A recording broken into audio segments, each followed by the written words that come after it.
চলুন বন্ধুরা, আজকে ঘুরে আসি ডাউহিল, দার্জিলিংয়ের ডাউহিলে। গা হিম করা জায়গা, আসলেই গা হিম করা জায়গা। আমি যখন প্রথম দার্জিলিংয়ে গেছিলাম হানিমুনের জন্য, তখন আমরা এই সব জায়গাগুলো ঘুরেছিলাম, আর বেশ ভালোভাবেই ঘুরেছিলাম। তার বড় কারণ হচ্ছে আমাদের ড্রাইভার দাদা দারুণ এক্সপিরিয়েন্স লোক, আর সব থেকে বড় কথা উনি নিজেই ট্রাভেল করতে পছন্দ করেন, সেই জন্য ওনার সঙ্গে দিয়ে আমাদের বেশ ফ্যাসিলিটি হয়েছে। আমরা অনেক জায়গায় হেঁটে হেঁটেই ভ্রমণ করেছি। বিশেষ করে এই সব ডাউহিলের যে জায়গাগুলো, এগুলো আপনারা যতই গাড়িতে করে যান এর আসল মজা নিতে পারবেন না। দেখুন একবার জানলার কাজগুলো কেমন ভেঙে আছে। সত্যি বলতে আমার তো এখানে তাকাতেই ভয় করছিল, এমনভাবে মনে হচ্ছিল যদি আমি কিছু দেখে ফেলি জানলার ভিতর দিয়ে। যাই হোক, সত্যিই গা ছমছম করছিল এই রাস্তাগুলোতে যাওয়ার সময়। এগুলো অনেক পুরনো, ইংরেজদের বানানো ঘর বলবো না কি বলবো আমি জানি না সত্যি, কিন্তু এগুলো ইংরেজদের অনেক পুরনো জায়গা। দেখুন এখানকার গাছগুলোও দেখুন। এর ভিতর দিয়ে আমরা প্রবেশ করেছিলাম, কারণ এই জায়গাটা পুরোপুরি সূর্য ঢুকতেও একটু অসুবিধা হয়, এত পরিমাণে এই গাছগুলো।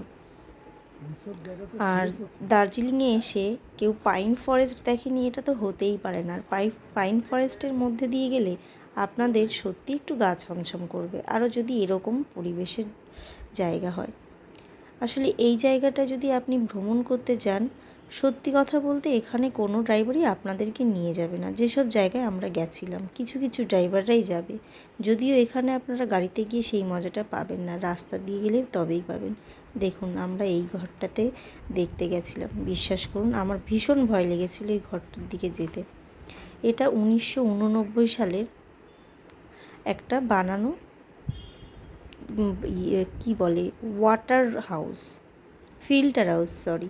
এই ফিল্টার হাউসটা অনেক পুরনো, চারিদিকটা দেখুন কেন গা ছমছম করবে না।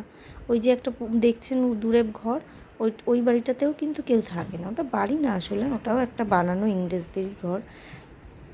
এখানে কেউ প্রবেশ করে না, এখানে একমাত্র আমরা দেখেছি শুধুমাত্র মিলিটারিদের যারা বিএসএফ, তারা এখানটায় ওদেরই বেশিরভাগ ঘরবাড়ি করা আছে।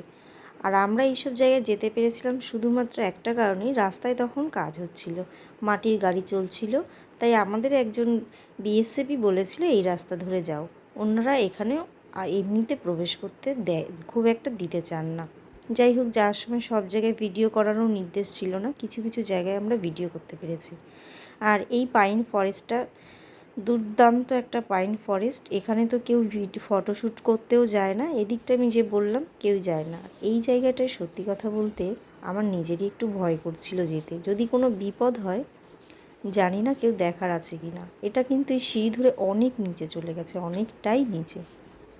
যাই হোক, আমাদের একটু কিউরিসিটি বেশি ছিল আর ঘোরার শখটা একটু বেশি, তাই আমরা গেছিলাম। হাঁটতে হাঁটতে অনেক দূর চলে গেছিলাম। পিছন থেকে আমার বড় ভিডিও করছিল, কিন্তু ও একটু যেতে বারণও করছিল যে আর যেতে হবে না, কারণ উপর দিকেও উঠতে হবে, আর উপরে চড়াইটা বেশি কঠিন উঠতে। যাই হোক, আমরা অনেকটা আবেগের বশে অনেক নিচে চলে গেছিলাম। আমাদের ড্রাইভার দাদা দেখাচ্ছিল আশপাশটা, উনি নিজেও এইগুলো খুব পছন্দ করেন, তাই আমরা একটু বেশি এইবার যেন দার্জিলিংয়ে গিয়ে মজা পেয়েছি। নেক্সট ভিডিওতেও দার্জিলিংয়ে গেছিলাম, সেটা অন্য অন্য জায়গায়, সেগুলোও পরে দেখাবো। এখানে গিয়ে আমরা দূর থেকে কিন্তু ময়ূরের আওয়াজ শুনতে পাচ্ছিলাম, কিন্তু যাই হোক আমাদের সৌভাগ্য হয়নি, আমরা দেখতে পাইনি। এই রাস্তাটা কিন্তু অদ্ভুত একটা রাস্তা, কোথায় গেছে যাই না, শেষ করতে পারিনি আমরাও। এবার পাইন ফরেস্টের ভিতর দিয়ে আমরা হাঁটতে গেছিলাম, আমরা কিন্তু অনেক হেঁটেছিলাম, গাড়ি ছিল সঙ্গে আমাদের, কিন্তু আমরা গাড়িটা পার্কিংয়ে রেখেই গেছিলাম, কারণ গাড়িতে গেলে সেই মজাটা আমরা কিছুতেই পাবো না, ট্রাকিং করার যে মজাটা, এটা আপনারা সত্যি হেঁটে দেখবেন, আপনাদের ভীষণ ভালো লাগবে। কখনো যদি দার্জিলিংয়ের এই ডাউহিলে যান, তাহলে পেছন দিকটা অবশ্যই যাবেন, যে দিকটায় ওই বড় যে আমাদের ডাউহিলের যে স্কুলটা আপনারা দেখেন, অ্যাকচুয়ালি ওটা কিন্তু ওইটুকুই না, ওর পিছনে অনেকটা বড়, এই প্রত্যেকটা এরিয়া কিন্তু ওখানকার পেছন দিকে। যাই হোক, ওদিকটায় খুব একটা সচরাচর মানুষ যায় না, ড্রাইভাররাও খুব একটা যেতে চান না, স্কিপ করে ওরা অন্যদিকে নিয়ে যায় মানুষকে। আর দেখুন আমরা বনে জঙ্গলে কোথাও কিন্তু ছাড়িনি ঘুরতে, কিন্তু আসলেই এটা এখান দিয়ে গেলে না একটা গায়ের মধ্যে একটা শিরশিরানি হয়, ভিডিওতে যতটা ক্লিয়ার দেখছেন ততটাও না। এই ঘরগুলো হচ্ছে বিএসএফদের, একটু দেখুন। এইগুলো নাকি ওদের কোয়ার্টার ছিল একটা টাইমে, এখন কিন্তু কেউই থাকে না। এই ঘরগুলোর দিকে দেখলে আরও বেশি ভয় লাগে। এই দেখুন ওই স্কুলটার পেছন সাইডটা।